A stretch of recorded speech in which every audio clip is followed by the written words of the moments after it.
All right, so hi everyone. For the interest of time, even though we're still expecting some others to join us, I'll go ahead and get things started. I'm Joshua Foray.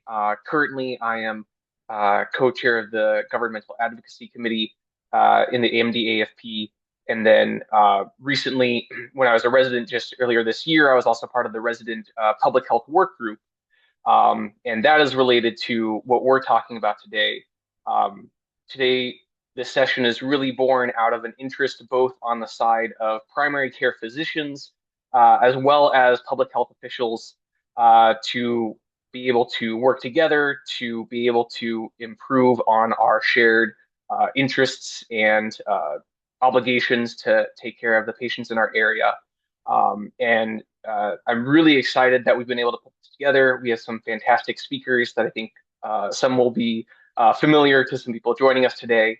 Um, and I think we'll be able to have good discussions about the connection between primary care, local health departments. Our representatives today are coming from MACHO, so that's the Maryland Association of County Health Officers. We've worked with the MDAFP has worked with MACHO on a couple other things.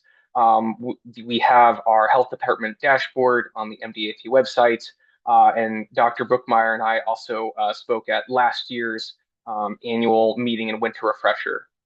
So without further ado, I'm going to pass things along to Dr. Kisha Davis so she can talk about what we're going to discuss today, and then she can also talk about our other speakers. Thank you. Thank you for hosting us. I just want to confirm that you can see my screen and it is in presentation mode and you're seeing the whole thing. Okay. I can't always Yes. tell with Zoom. Thank you. And thank you to MDAFP and to Joshua for hosting us and for starting this relationship. It's something that many of you know that I am passionate about, public health and primary care. And so this is great because my worlds get to come together and collide. So I really love that. Um, and I get to do this with three, well, two, one other who isn't able to join us tonight, but three fabulous family physicians. So Dr. Barbara Brookmeyer, who is the health officer in Frederick County, Maryland, and Dr. Mina Brewster, who is the health officer in St. Mary's County. She is driving at the moment, but will be not driving probably by the time we get to the end and will join us then. So we are excited. Many of you know that I am the Montgomery County Health Officer. I'm also president-elect for the American Academy of Family Physicians, but that is not the hat that I am wearing tonight. I am wearing my local county health officer hat, and such a pleasure to be with everybody. I do want to also recognize Ruth Majorana, who is the executive director for MACHO and has worked closely with Madeline and Becky to help get this off the ground. So we are excited about this partnership. This is the beginning of what we hope to be quarterly webinars, collaborations to help strengthen the partnership between primary care and the health departments. We will also be joining you all at the winter refresher in February with a panel around workforce and what are opportunities for family physicians in local health departments. So stay tuned. We look forward to that as well. So we'll just jump right in. So this started again. Thank you to Joshua, who was the initial nudge of what can MDAFP and MACHO do together. And our goal first is to help strengthen those relationships between family physicians and local health departments, support health equity and social determinants of health integration, and build clinical pathways for collaboration. I think at the end of the day, to put it simply, we care about the same people.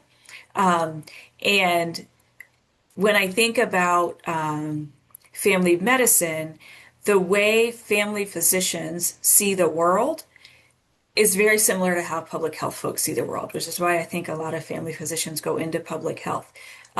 We think about people, we think about our patients in the context of their families and the communities in which they live, and we recognize the challenges that exist in someone's community greatly impact their health.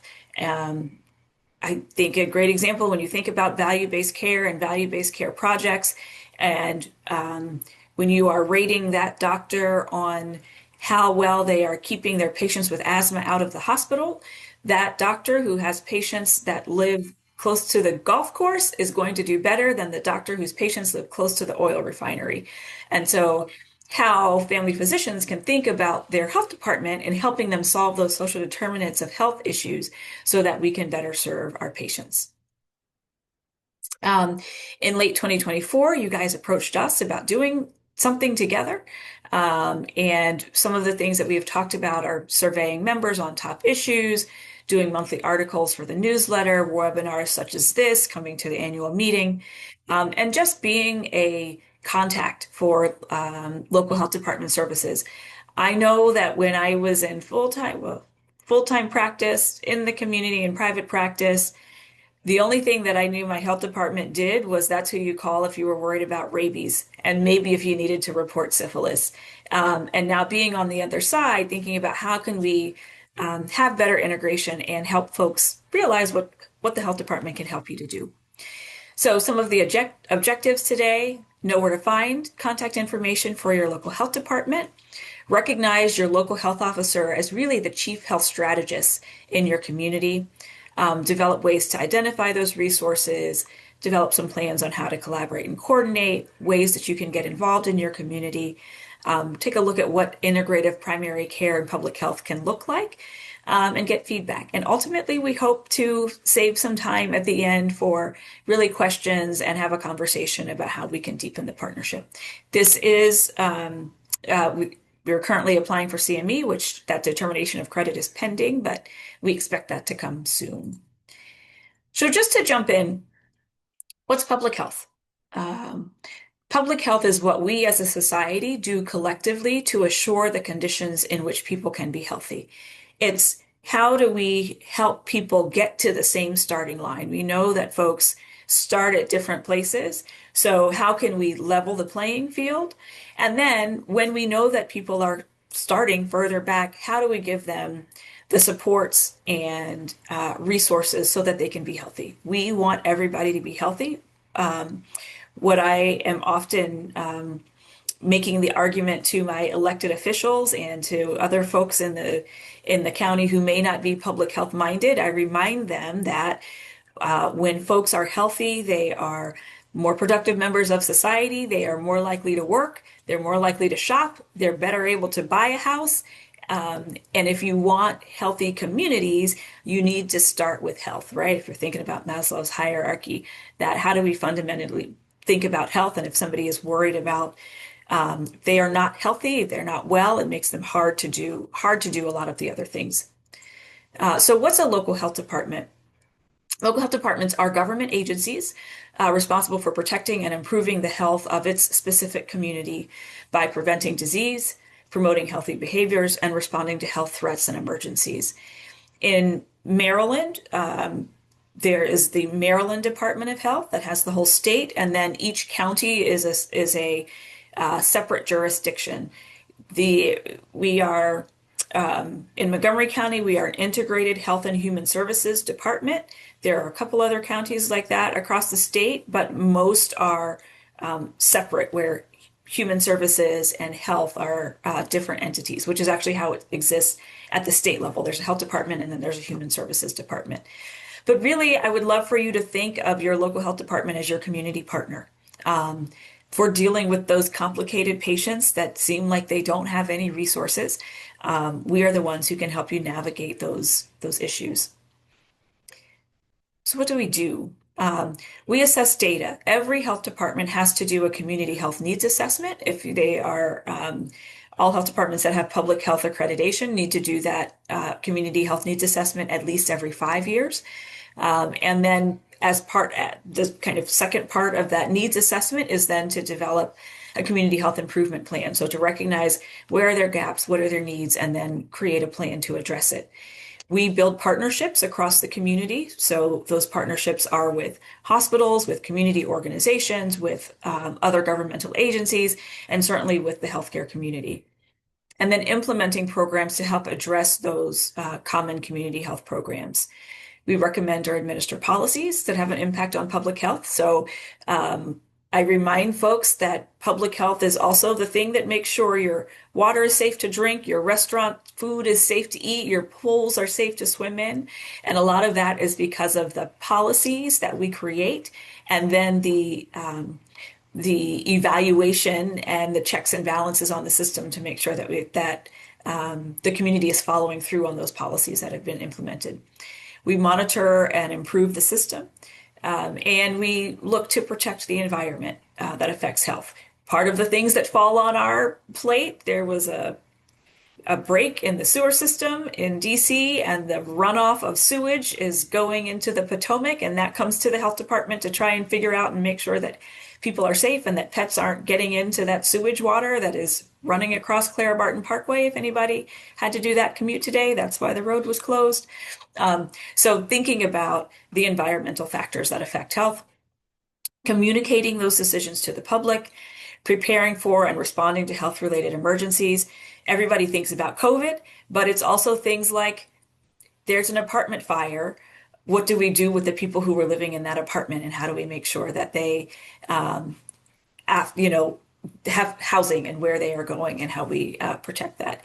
And then really thinking about advancing health equity and addressing the social determinants of health. I will say in a gist, health departments care about the people who are falling through the cracks. And our goal is to keep people from falling through the cracks. And I think that's what we do as family physicians. We try to keep our patients individually from falling through those cracks. We look out for the people who maybe haven't come to the office for a while. We worry about Mrs. Jones who missed her appointment. We think about the person, Mr. Robinson, who maybe went to the hospital. We are wondering about them, and many of those people, when they fall through the cracks, end up coming to us in the health department. And so one of the things that is really important and that I think we could probably do a much better job on is that warm handoff. How do we make sure that we are having that warm handoff between the health department and the primary care community so that patients aren't falling through the cracks? So, thinking about that warm handoff, moving beyond just referrals. You can think about this with our specialists, right? You have referred that patient to the specialist. You don't know if they ever get there, if the specialist knows what they're talking about or why they need it. How can we make those referrals tighter so that it is a real connection and we are, helping the patient to close those gaps?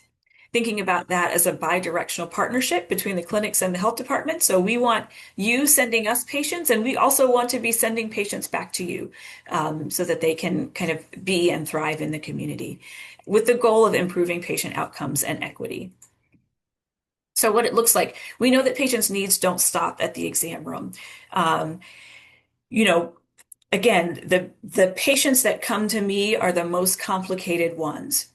There was an elderly couple who was dropped off at our crisis center. They both had personality disorders. The husband also had bipolar disorder and maybe dementia.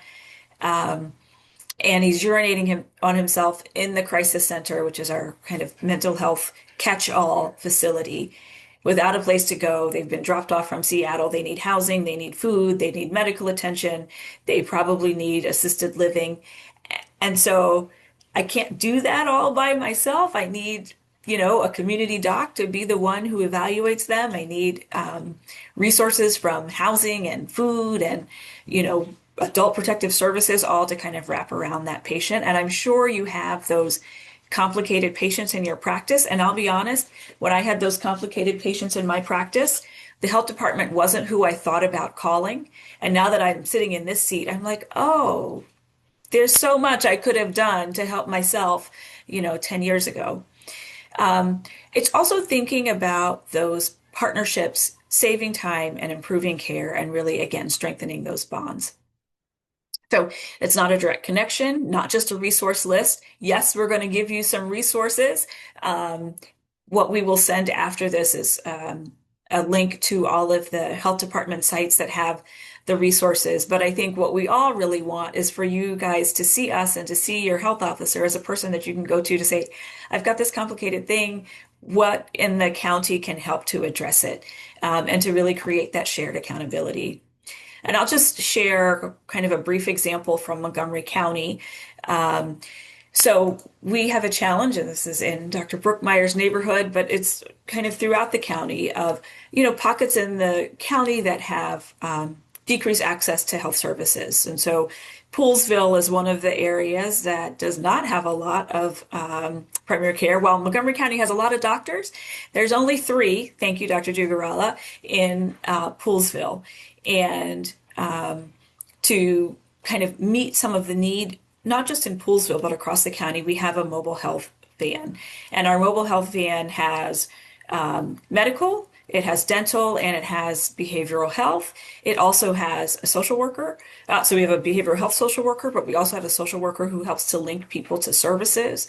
And we have a direct connection to OESS, which is the Office of Eligibility Systems and Support. And so somebody will come to the clinic, to the mobile health van, and we find that they can see medical, and maybe the issue that they're there with today is they're concerned about blood pressure. They haven't had it checked because they don't have a doctor because their insurance lapsed. And we say, okay, well, let's see what you're eligible for. Let's get you back connected to Medicaid because you're eligible for Medicaid, or you're not eligible for insurance. Let's get you connected to Montgomery Cares, which is our safety net program. And not just, here's the referral, call these numbers. Let's do it right while you're here. Let me call the clinic and see if we can get you in to see them and when your appointment is. So you walk out with those connections. And I'm excited to share that we now have a partnership with Dr. Dugarella's office where we will pay him directly, pay the office for seeing some of those patients who don't have insurance, which allows them to then have care again right in their community. The goal is not for the health department to take on all of these patients. Our goal is to facilitate them being seen in the community by and establishing relationships with primary care docs who can be there for them every day, not just once a month when we're in their neighborhood. So with that, I will toss it to Dr. Brookmeyer, who is the health officer for Frederick County.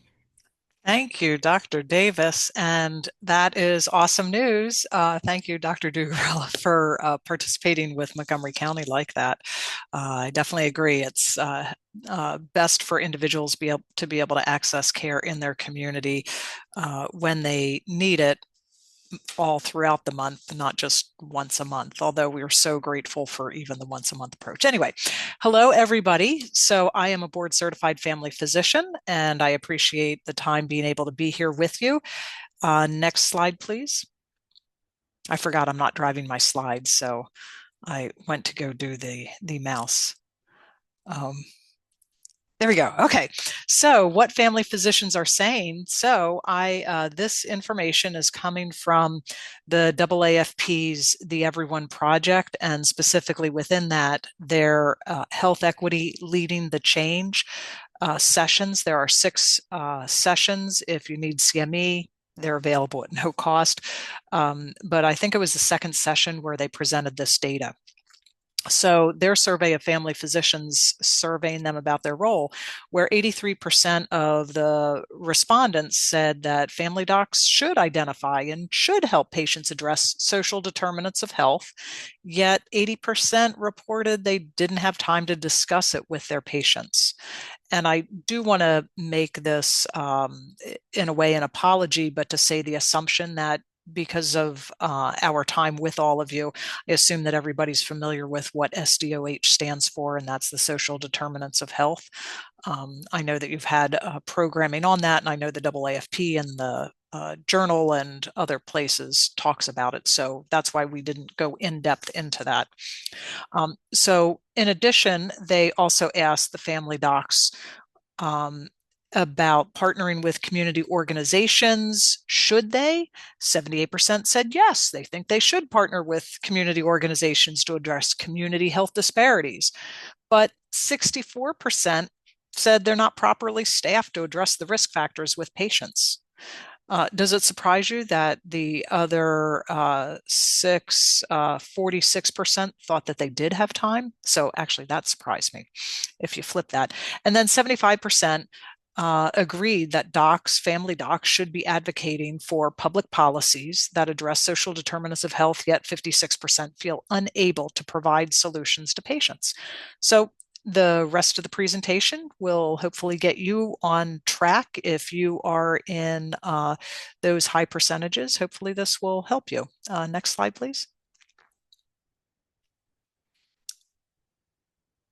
Okay. And when we take a look at, just like what Dr. Davis had said, it really takes a whole community, that when we are concerned about health disparities or health equity, so we might use those terms interchangeably, they do have distinct meanings and differences, but what they do share in common is that poverty, racism, access, education, it drives the inequities, it drives the differences.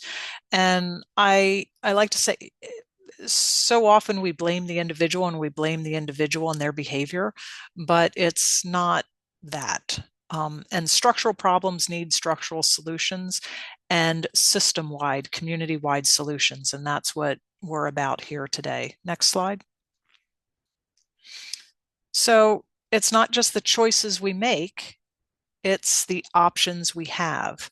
And when Dr. Davis mentioned, the air breathing, somebody who lives by the golf course, although they might have some different risks, but somebody who lives near the golf course versus somebody in downtown Baltimore living by the refinery, very different risks and the options. So really the choices we make are based on the options we have. Next slide.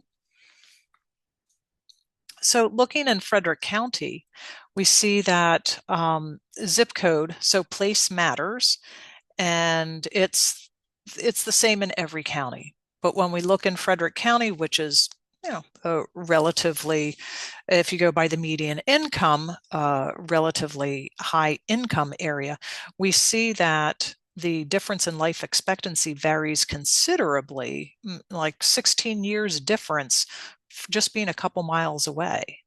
Yet it's the same school system, so it's not the school system.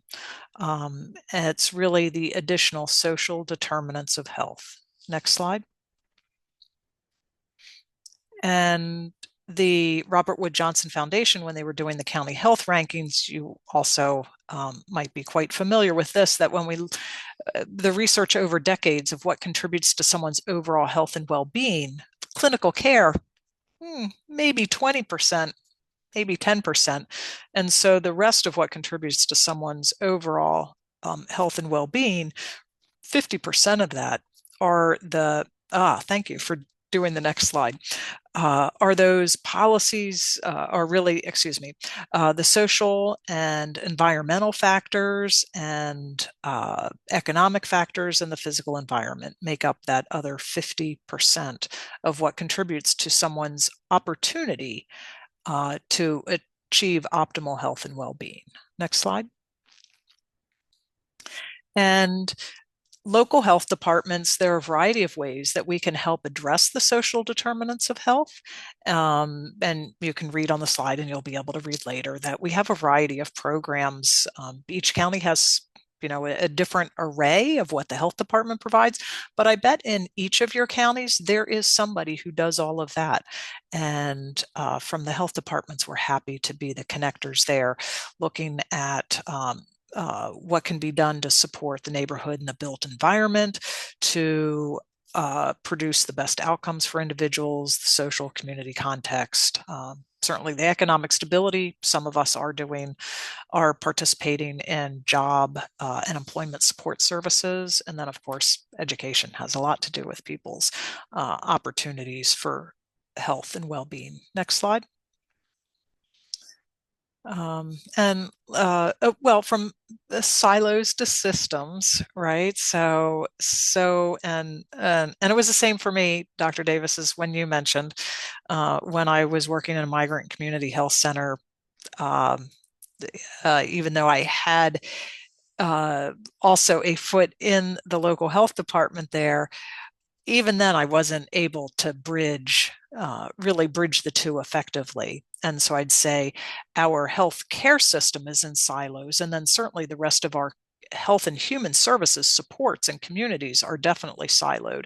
And our role as health officers is to be the chief health strategist, to try to convene people, collaborate, and figure out what we need to do to be able to make systems changes and structural changes. And we do that, it really must be based and founded in community engagement. So at all times, it should be with the voice of the individuals who are the impacted beneficiaries of all of our good ideas and good intentions. Next slide. So tailoring this to the group that we're with today. So the AAFP's the Every One Project, they have some tools in that I will be interested in hearing from you when we have some discussion time, whether you are using it and how you have found that to be.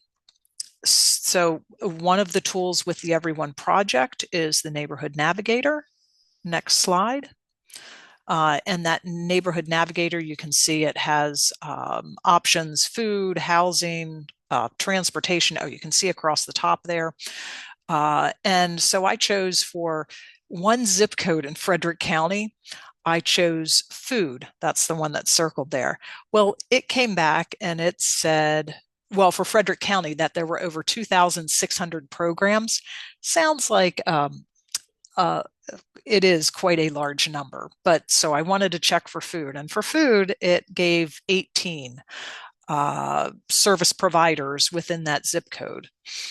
And then later I'll show you what fields come after that if you're not familiar with it. But so local health departments as your allies in your workflow, because one of the, what's in the literature, and again, we will be interested in hearing directly from you, but in the literature, part of the reason why docs aren't adding social determinants of health screening into their workflow, one of the reasons is not being confident in what you can offer your patients when they do, let's say, screen positive, but when they screen for potentially benefiting from a particular service. So local health departments, we have CHWs, that's community health workers, we have navigators, and we would like to help you when you're implementing your universal screening for social determinants of health, and help you identify resources. And we have coalitions and databases that we're happy to connect you to. But a good first place to start is with the Neighborhood Navigator from the AAFP. Next slide. I do also want to mention, before I give an example of both of them, is you can send referrals to resources through CRISP. So I will also be interested in hearing from all of you later how many of you are using this feature in CRISP. And when you get the slides, if the slides are not PowerPoints, you can click directly through to this to be able to get the flyer on how to do this in CRISP. It's a one page, or there's a how-to video, but you can make referrals by logging in to CRISP, and you can type in your patient's name, date of birth, and then you can select through for whatever service you are looking for. And then what's the features about the CRISP is it will let you know if the connection was made. So I do like that part of the referrals, and it's connected to the Maryland 211 system. I will say that the AAFP's database, I suspect, is also pulling from the 211 system. I didn't research it enough to know, but so if it is connected to Maryland's 211 system, then those resources are pretty robust. Next slide.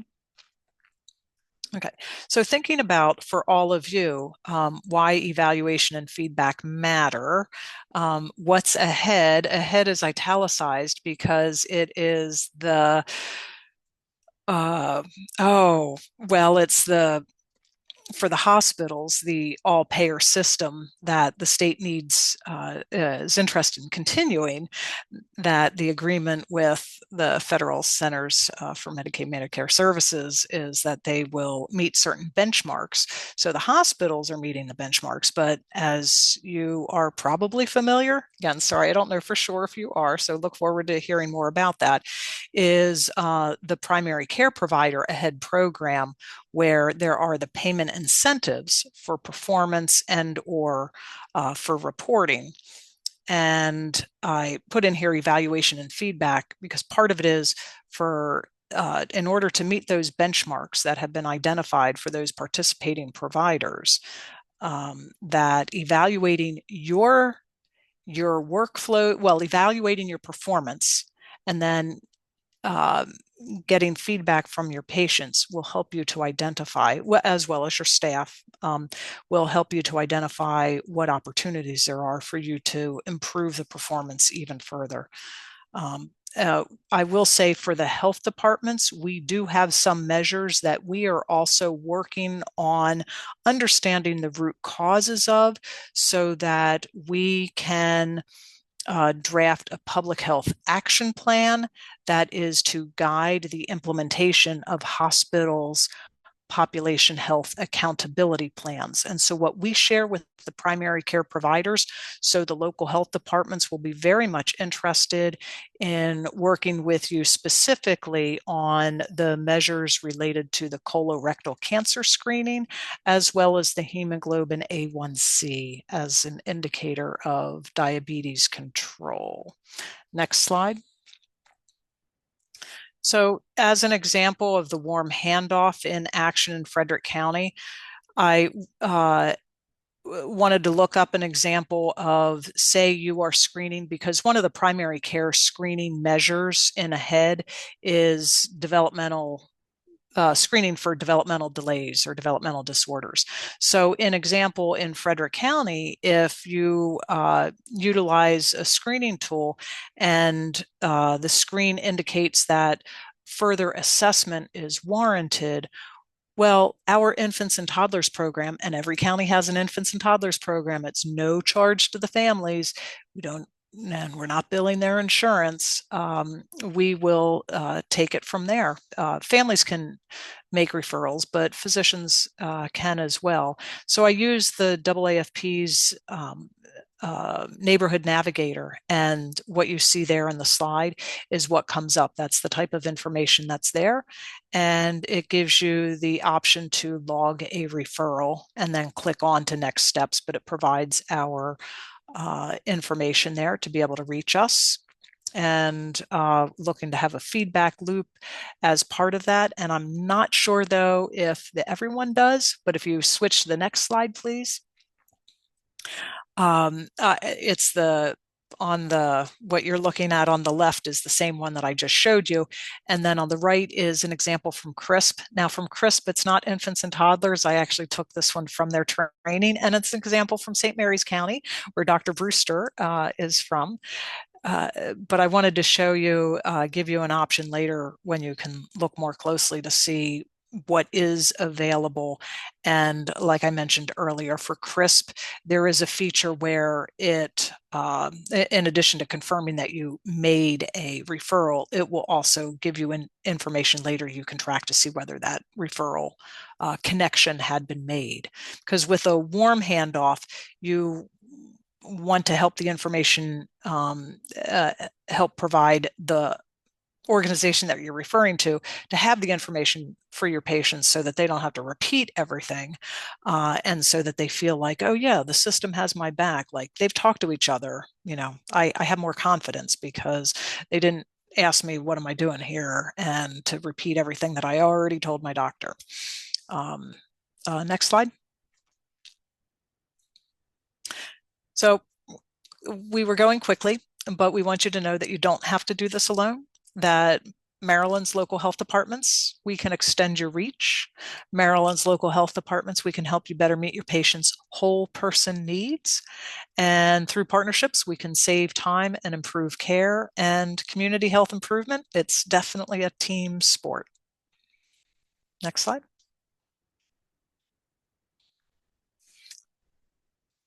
And I haven't been keeping track, but Dr. Brewster, if you are...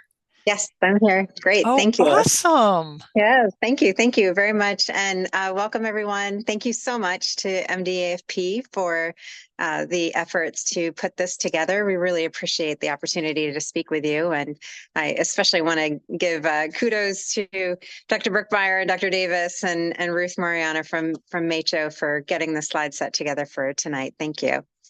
So my name is Mina Brewster. I'm a family doc. I'm a health officer. I've been health officer for about 13 plus years in Southern Maryland at the very tip in St. Mary's County. My background, of course, as a family medicine, I did my training, most of my training in family medicine residency in Florida, and then did a sports medicine fellowship in Indiana. Came to public health because I had a master's in public health before I went to medical school, and I always felt the draw of community health.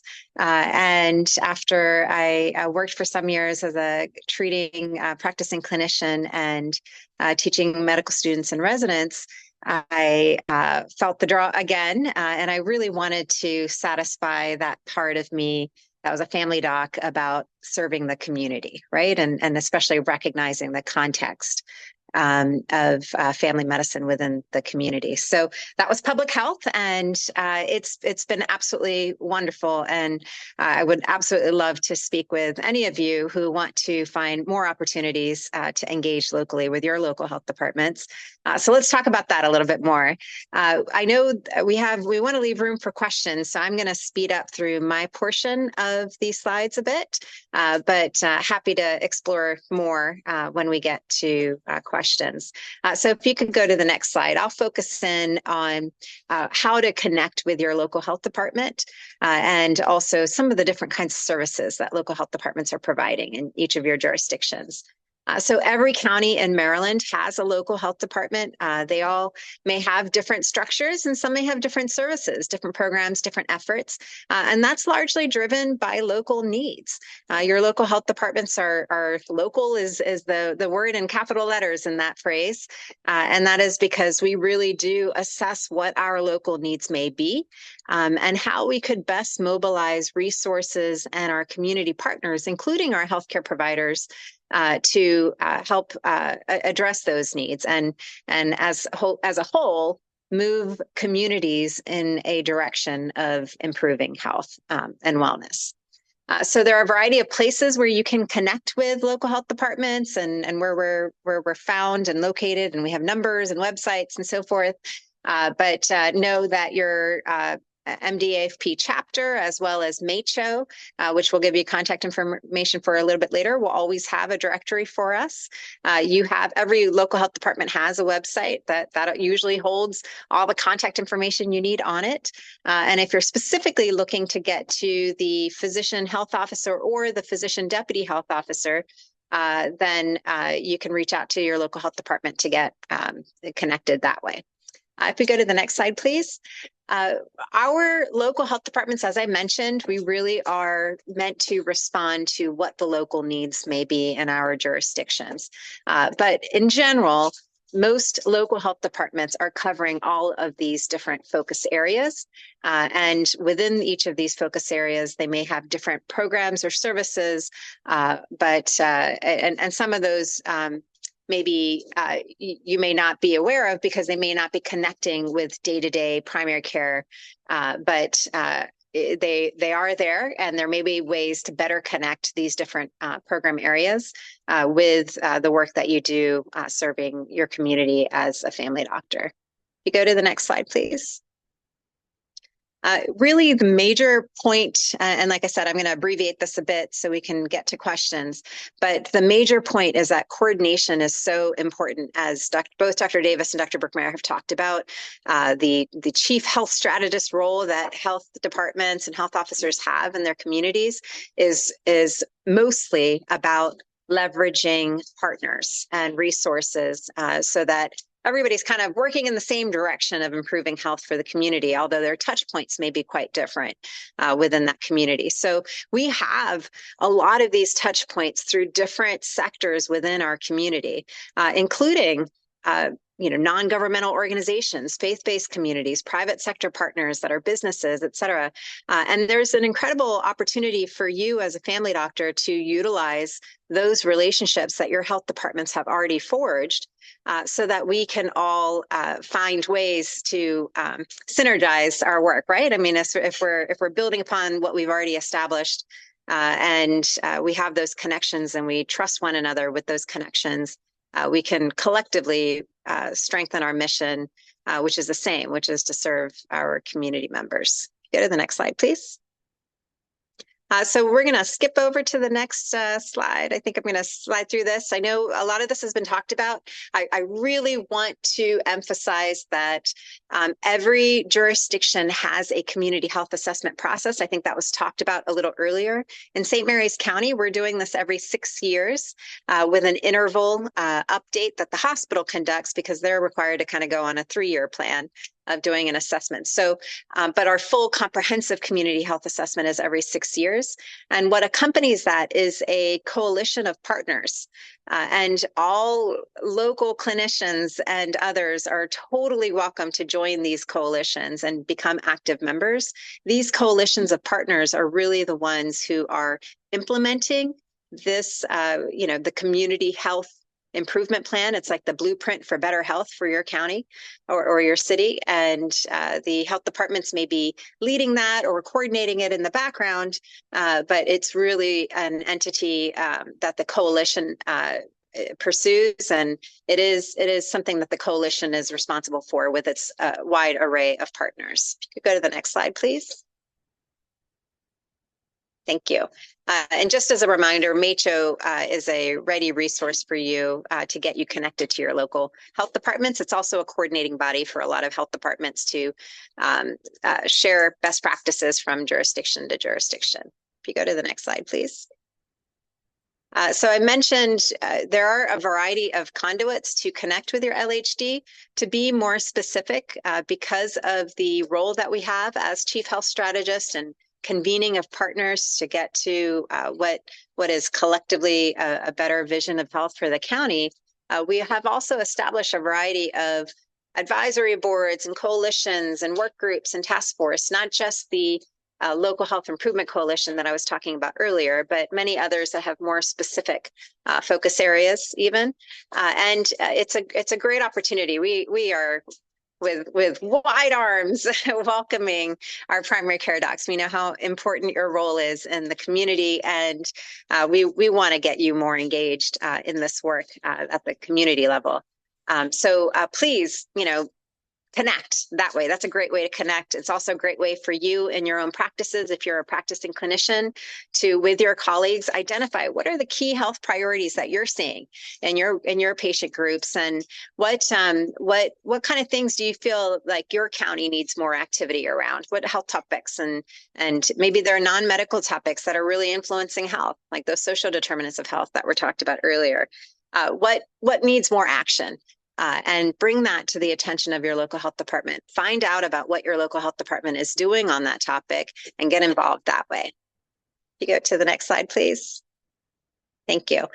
So people, we know, our community members, our patients, our clients, our whole collective neighbors, right? I mean, we don't live our lives in silos.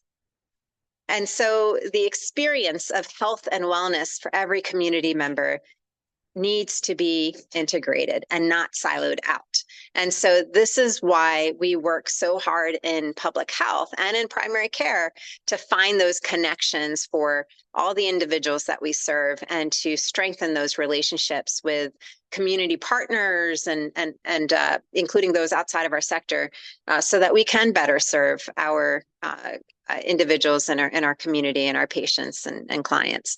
And so this is really our call to action for all of you, and of course for all of us in public health, is let's figure out ways that we can break down silos even further and find better ways to work together.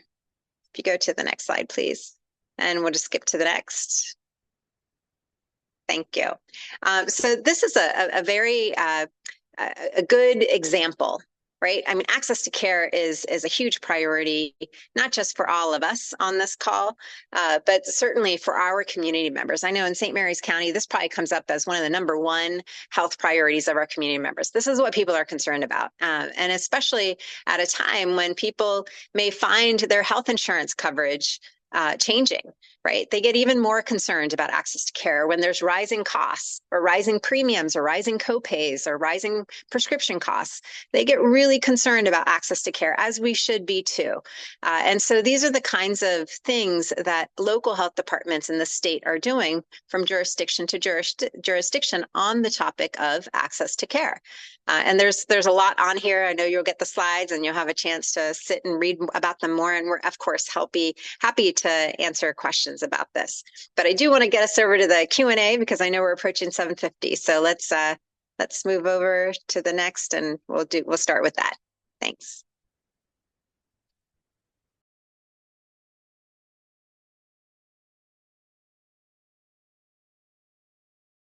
Thank you, Dr. Brewster. Thank you, Dr. Brookmeyer. Happy to take any questions or comments from folks. We've got a few of our other health officers from across the state who have joined as well. So glad to have them, that they were able to take some time and join us. I am going to stop sharing so that we can look at each other and not the slides. Very proud of you. Job well done. My clapping, super duper. Learned a lot from both ladies, and that was a wonderful presentation. You make us proud. Fami, do you want to share which county you're in and Yes, your role? I am the health officer from Talbot County Health Department. I am an internist and a pediatrician. I'm a med-peds. So I'm a cousin of family practice, but I'm not a family practitioner. We'll take you. Still love you anyway, Bobby. Thank you. I'm wondering if it might be helpful to talk about a tangible example. So let's say as a primary care provider, I have a patient with type 2 diabetes and they're struggling, especially with like dietary modifications, lifestyle changes. What would be good ways to look into, Montgomery County or Frederick County, St. Mary's County, whether or not any of the local health departments have any sort of programs to do with education or with like fitness tracking or just any sort of assistance there. I'd love to hear about that. Yeah, that's great. I'm happy to, whoever, go ahead. Okay, yeah, no, great. go ahead. Awesome. Thank you. So I would say it does, there were a couple tools that were mentioned already, right? CRISP and the referrals built into CRISP. But with type 2 diabetes or with diabetes and lifestyle factors in particular, pretty much every health department has something going on in this area because we know the concern about diabetes and other chronic illness, or a lot of these are tied to lifestyle factors around nutrition, physical activity, tobacco use, of course, with some chronic illnesses. And other types of lifestyle factors like sleep and so forth. So we do have a variety of specific programs and services that could benefit your patients. And if we don't offer them directly, oftentimes the local health departments coordinates or provides support for the partners in the community that do provide services like that, or at least can get some care coordination going to get your patients and clients connected to those services. It's not just about programs and services. Those are really important, and they make such a big impact in people's lives. That one-to-one soft touch that really guides them through improving their own individual health and wellness journey. It's also about what are we doing at more of a broader systems level to allow people and to surround people with healthier options, with healthier environments, with the systems change that really recognizes problems early or prevents them in the first place before they become complications like prediabetes or diabetes or end stage complications from diabetes. And so there's a lot of work also in that front that it may not necessarily be about connecting your individual patient to a soft touch program or service that we have or that the community has, but it also may be about you as a clinician or your team or others in your practice, maybe even your patients, getting involved in creating that, powerful systems change, policy change that really has impact for many different people and can focus in on prevention of these issues in the first place. I would say in St. Mary's County, I know there is a CRISP tool in the state. In St. Mary's County, we've actually built a health and wellness portal with a technology, Maryland-based technology partner. That has been incredible for allowing individuals in the community to refer themselves or their family members, as well as a lot of our community service providers who are not healthcare clinicians, to get their clients connected to a variety of health and wellness resources in our county. And these are resources that we vet and we put into the system because they are available to every community member.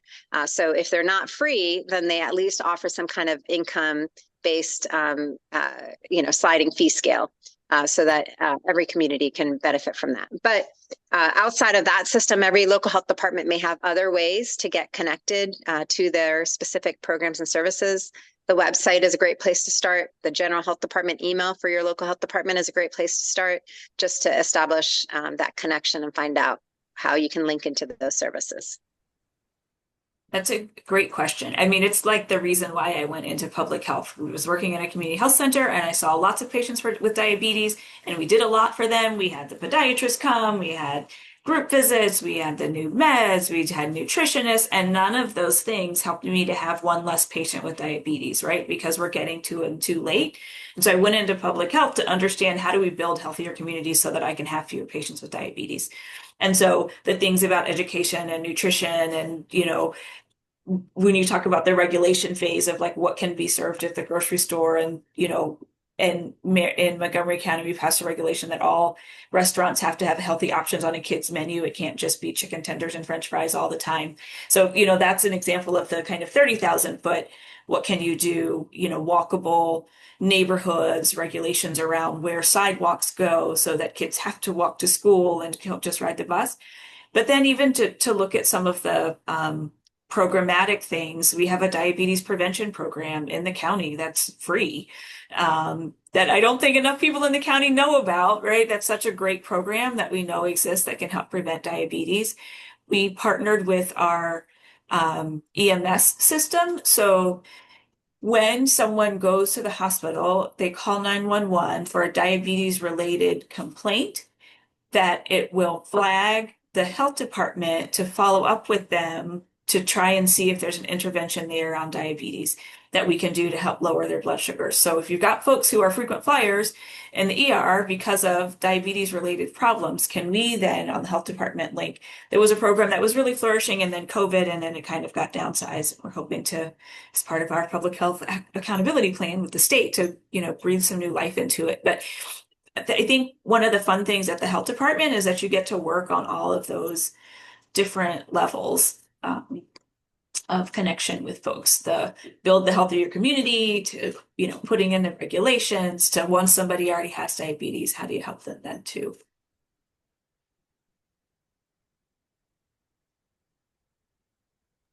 And I see Ruth's comment in the chat asking whether our next joint newsletter or article, MACHO's contribution to the newsletter, maybe we should focus it on diabetes resources.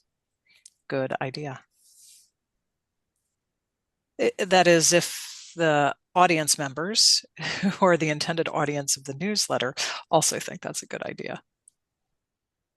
So I had a question. My name is Sharon Feinstein, and I'm from University of Maryland Family Medicine. So it's in Baltimore City. And it's nice to see so many familiar faces from our residency program. My question, part of the struggle that I feel like where I sit is that not just necessarily connection to local health department, because I joined this meeting tonight to kind of figure out those connections a little bit better. But it's really a vetting active resources. So what I'm noticing is that sort of the AAFP neighborhood navigator I think it must link to find help, because it's a really similar, right? Like it's the similar database. We now have that embedded in our version of Epic. It took years to get something vetted.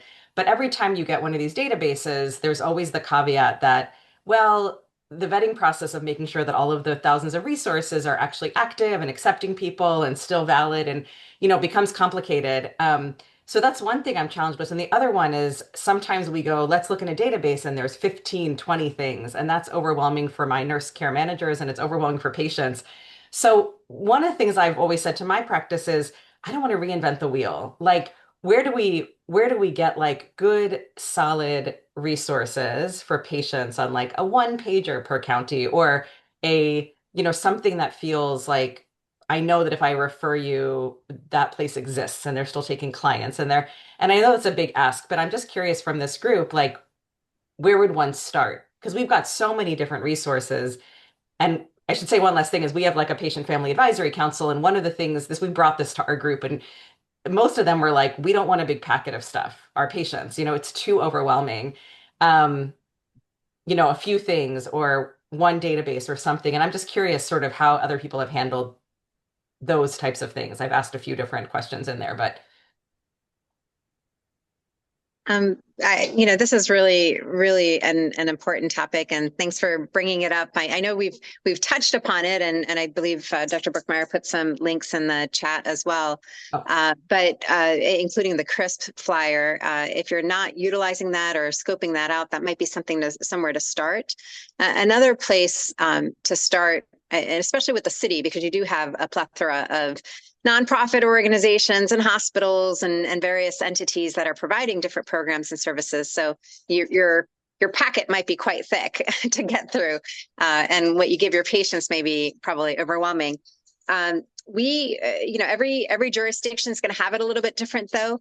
And so what I would advise is finding that connection in your local health department, and we would be happy to help introduce your residency program connection over to the health department for Baltimore City, and find the connection that can help you navigate that, right? And to identify, okay, what resources are we really going to be utilizing, and what are we looking for what topics? Because it can be overwhelming, and there are a lot of different organizations doing different things. I know, as I mentioned before, in St. Mary's County, we've taken on the role of providing an electronic health and wellness portal for our community, where people can go in and get a directory of services categorized by topic, and actually make the referral within that system. And get the closed loop on that referral. So there's feedback when a patient or client actually completes that referral. And it's not just for health related services. It also includes things like literacy tutoring, employment support, financial coaching and literacy, because we've determined that those things are very relevant to people's health and their wellness. So we are happy. I know Ruth, that was one of the promises we wanted to make, is to be able to help connect individuals to their local health officers in the city of Baltimore. It may be relevant for you to connect both with the city of Baltimore as well as Baltimore County Health Department. And I think I saw a couple of the folks from Baltimore County on this call. thank you.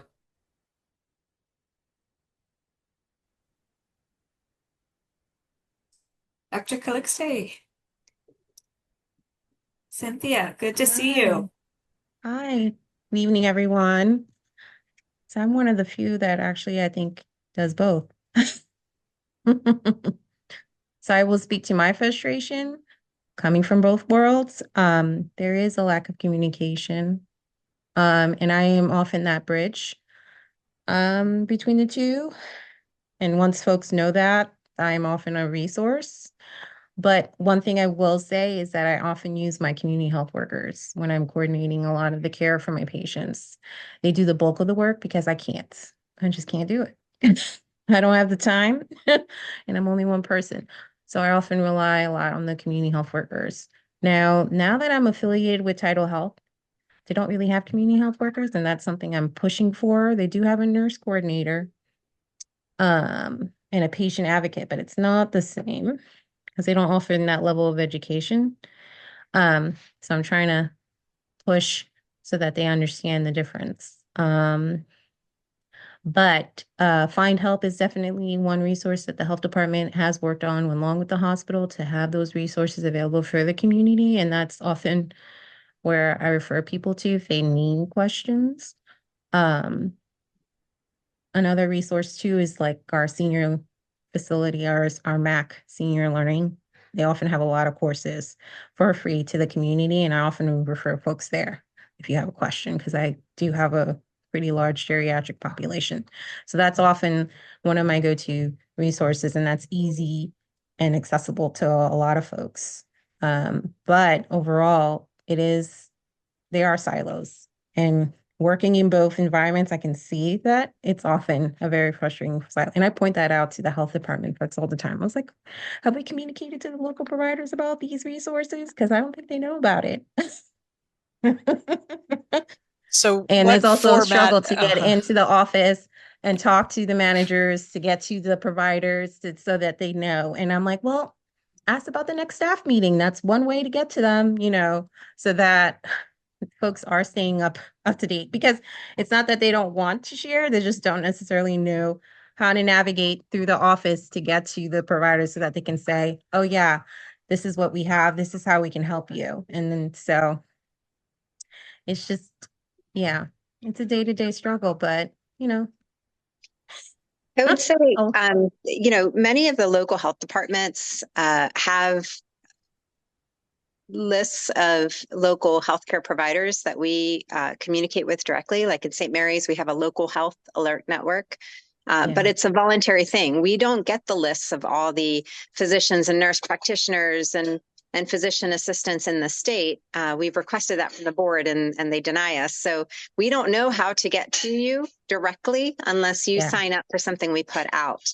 And so in St. Mary's County, we have a local health alert network, but it relies upon the clinician signing up their email address and making sure their email address isn't blocking our emails, so that they can receive those regular updates that we provide to our clinicians. Like we have an infectious disease newsletter that goes out every month that gives information about what's happening in the community with local data and what trends are we seeing in various types of infectious diseases. And we do send out newsletters and notifications about new community services that your patients could benefit from. But again, there is absolutely, we need to figure out a way to do this better, and which is really was the impetus for this relationship, right, between MACHO and MDAFP, is to find ways that we can communicate better and coordinate better. And I'm gonna interject here, just to stop the conversation, even though it was great because we have gone over time. But I think that was a really good kind of way to summarize why we had this session to begin with, and that's because there is not always the best connection between the primary care side and the public health side. So I really appreciate, Dr. Feinstein, your comment, and Ruth, I'm really glad that you're going to be able to help her connect with the Baltimore County and Baltimore City county health officers and health departments. And so the last thing I'll say here is that if there are any providers here who are trying to get a hold of their local health department for any particular reason, and they're having difficulty, we at MDFP have now made some connections with MACHO, and so we've got some bridges to help you get there if you're having any difficulty with that. Thank you so much. We are so excited and happy to continue the partnership. And thank you for the invitation. And we will hopefully see many of you at the meeting in February in person, in real life.